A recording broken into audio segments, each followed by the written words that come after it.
జై శ్రీరామ్. హరే రామ హరే కృష్ణ. నన్ను చాలా రోజుల నుంచి పూతరేకుల రెసిపీ చూపించరా అని రిక్వెస్ట్గా అడుగుతున్నారండి. నేను లాస్ట్ ఇయర్ సంక్రాంతికే తీసి ఫుల్ వీడియో అయితే పెట్టానండి. సరే మళ్ళీ అడుగుతున్నారు కదా, నేను ఎలాగ నాకు రేకులు అవసరం అయినాయండి. అక్కడ ఉండగానే ఆర్డర్ వచ్చింది అమలాపురం నుంచి 30 బాక్సెస్.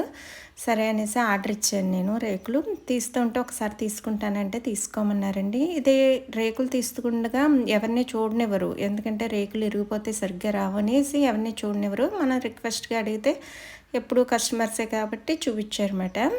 ఇంకా కుండ అయితే బాగా కాలనిచ్చి దాని మీద ఆయిల్ క్లాత్తో బాగా తుడిచి అప్పుడు రేకులు తీస్తారండి. జై బియ్యం నానబెట్టి ముందు రోజునే బాగా కాటికిలా రుబ్బి దాన్ని కొంచెం కొంచెం వాటర్ కలుపుకుంటూ రేకు తీస్తూ ఉంటారండి. కింద నుంచి ఆకుమంటూ వంట పెడుతూ పైనుంచి రేకులను అయితే తీస్తారండి. చూసారు కదా, ఇంకా మనకి 30 బాక్సులు ఆర్డర్ అన్నాను కదా, నైట్ 11 దాకా చుట్టేసి ఇంకలాగా నేను సోమవారం వెళ్ళిపోతాను కదా, ఇంకా రావులపాలెం బస్ స్టాప్కి వచ్చి రిసీవ్ చేసుకోమన్నాను. సరే అన్నారండి.